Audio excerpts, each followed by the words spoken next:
There are few men in history who stood higher than Marcus Aurelius, and fewer still who looked deeper within. He ruled the greatest empire on earth, commanded legions, and sat on a throne carved from the bones of centuries. Yet every night in the quiet of his tent, he wrote to himself. No audience, no court, just a man facing the weight of existence. His journal, later known as Meditations, was never meant to be read by others. It was the battlefield where he fought his own weaknesses, doubt, anger, pride, despair. While Rome waged war outside, Marcus waged a greater war within. What he discovered was not a philosophy of escape, but of endurance, a discipline of the mind that made him unbreakable, not because he was untouched by suffering, but because he understood it. This philosophy was Stoicism, the art of mastering the self in a world beyond control.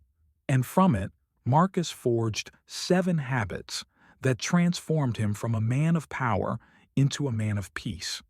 7 principles that, even today, hold the secret to surviving chaos, loss, and fear, not by avoiding them, but by walking straight through them. The art of perception. Control your lens. Marcus wrote, "If you are pained by anything external, it is not the thing itself that troubles you, but your judgment of it." To the Stoics, perception was everything. The world is not what happens. It's how we interpret what happens. The same storm that destroys one man strengthens another. Marcus trained himself to see events not as punishments, but as raw material, the clay from which virtue is shaped. When his empire fell to plague, when his generals betrayed him, when his wife passed away, he reminded himself, the obstacle is the way. He refused to let the mind amplify pain with story. The Stoic separates the event from the emotion, understanding that reality has no power over us until we assign it meaning. In a world obsessed with outrage, Stoicism is rebellion. It says, you cannot control what happens, but you can control how you see it. This was Marcus's first habit, mastering perception, seeing the world through the calm eye of reason instead of the chaos of reaction. For him, wisdom began the moment emotion ended its dictatorship. Mastery of emotion. The inner fortress. Marcus Aurelius ruled Rome during famine, rebellion, and plague. Yet he rarely lost his composure. To most, he seemed untouchable. But his secret was not the absence of feeling. It was discipline over emotion. The Stoics did not preach emotional numbness. They taught clarity, to feel anger without being consumed by it, to experience sadness without drowning in it. The goal was not to silence the heart, but to train it. Marcus often wrote, "You have power over your mind, not outside events. Realize this, and you will find strength." He visualized anger as a fire. If left unchecked, it spreads and consumes the self. But with awareness, it can be controlled, even harnessed. Modern psychology calls this emotional regulation. Stoicism practiced it 2,000 years ago. Marcus used reason like a sword, cutting through impulses before they could harden into action. When insulted, he reminded himself, "The one who wrongs me does so out of ignorance." When grief came, he reminded himself that every loss is part of nature's rhythm, and that resisting it only multiplies pain. In his darkest moments, he didn't ask, "Why me?" but "What can I learn from this?" His calmness was not inherited. It was built, habit by habit, reflection by reflection. He knew the mind, once mastered, becomes an unshakable fortress, a place no insult, no tragedy, no misfortune can breach. That was Marcus's second habit, to rule his emotions before they ruled him. Reflection and journaling. the mirror of the mind. Every night, under dim light, Marcus Aurelius wrote, not to impress, not to record history, but to confront himself.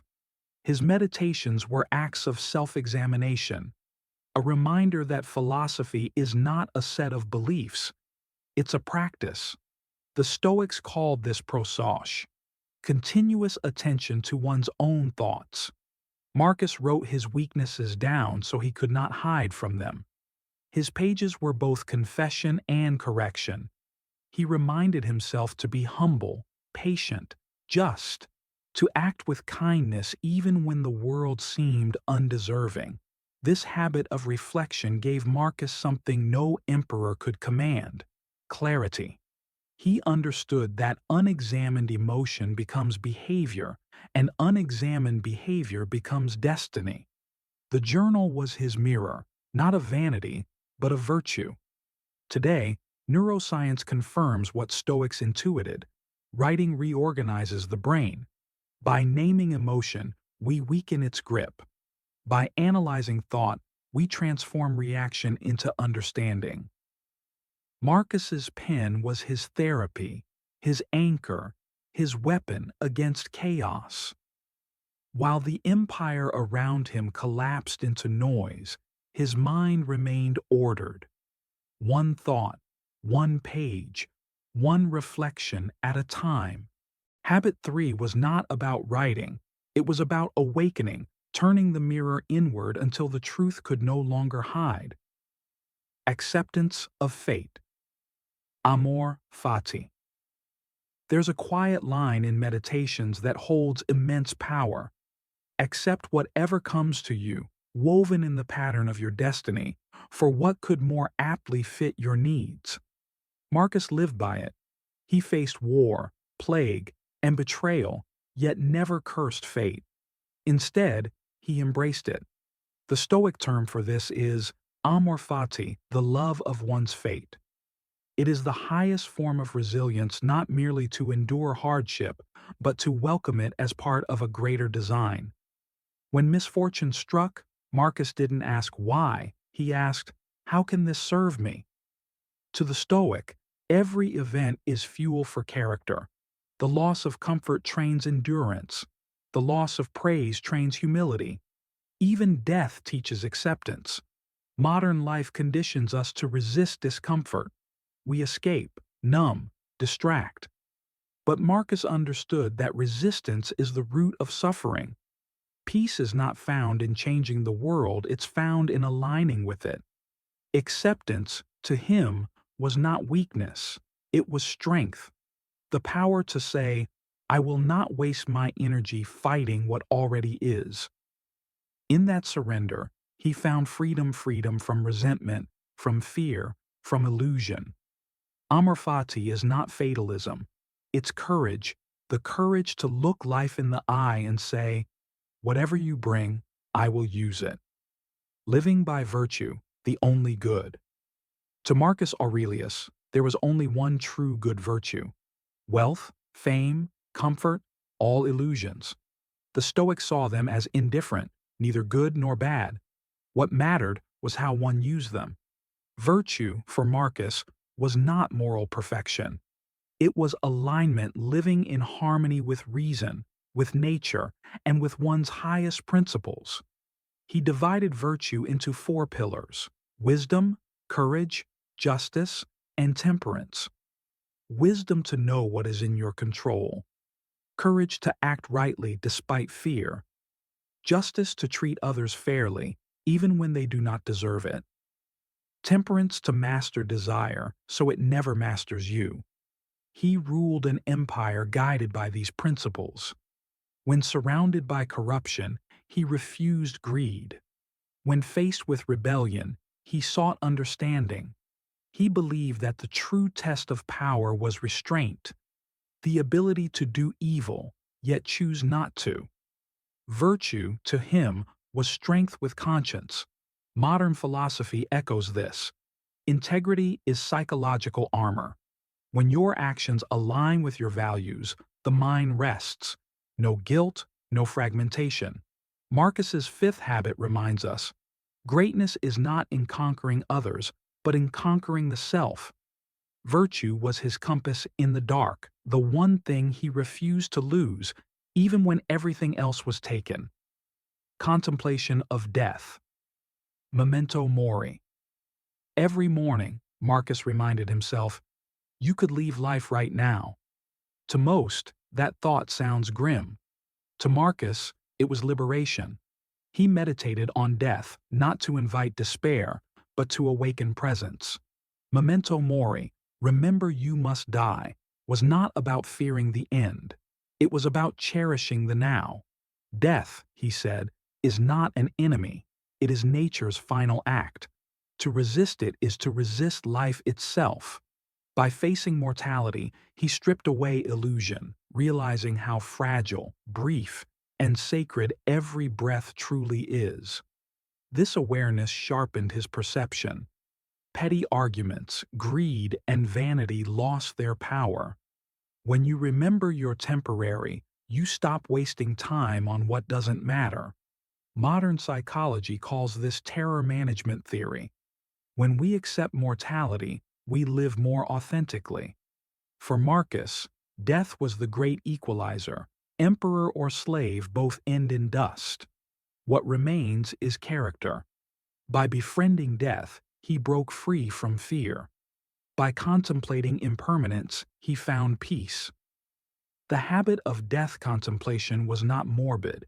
It was clarity, the ultimate reminder that life is not measured by its length, but by its depth. Compassion and duty, the Stoic leader. History remembers emperors for their monuments, wars, and laws. Marcus Aurelius is remembered for something rarer, his humanity. In an age of brutality, he practiced compassion. He saw every human being as part of one universal body, connected through reason and shared suffering.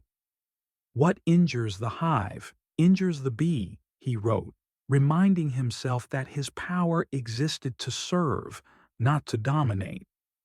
Even when betrayed by his own general, Marcus chose forgiveness over vengeance. During the plague, he stayed in Rome, comforting the dying rather than escaping to safety. He gave his fortune to aid those in need and wrote that the best revenge is to be unlike your enemy. His compassion was not softness, it was strength refined by discipline. He understood that empathy, without control, leads to exhaustion, but control without empathy leads to cruelty. Stoic compassion was balance, to care deeply, yet remain centered. Modern psychology mirrors this truth. Empathy grounded in self-awareness sustains resilience. True compassion does not drain us, it anchors us to meaning. Marcus's leadership was a form of moral duty. He believed he was a servant of nature, entrusted with responsibility, not privilege. He viewed even the most difficult people as teachers, mirrors revealing his own capacity for patience. In a world driven by ego and division, his example feels revolutionary. To lead without pride, to help without praise, that is the Stoic way. The final reflection, becoming unbreakable. The story of Marcus Aurelius is not the story of an emperor. It is the story of a man who learned that mastery of the self is greater than mastery of the world. He faced everything humans fear: war, loss, betrayal, disease, and discovered that peace does not come from avoiding chaos, but from standing still within it. The 7 habits that shaped his mind were not rituals of control. They were acts of liberation. He mastered perception, and the world could not deceive him. He mastered emotion, and suffering could not rule him. He reflected daily, and ignorance could not blind him. He accepted fate, and fear could not weaken him. He lived with virtue, and temptation could not corrupt him. He remembered death, and time could not enslave him. He led with compassion, and power could not consume him. Each habit was a wall against the storms of existence together. They formed an inner citadel, a fortress of mind and spirit. We live in a different Rome now, not of marble, but of noise and distraction. Yet the battle remains the same. The world still tempts us with anger, fear, and illusion. The Stoic path still offers the same reward: to become unbreakable, not by armoring the heart, but by awakening it. Marcus Aurelius's final lesson is timeless. You will lose, you will suffer, you will die. But if you can master your mind, no force in this world can conquer you. If this journey into the mind of Marcus Aurelius stirred something within you, a question, a reflection, a quiet realization, then let it echo. Because wisdom isn't found in answers.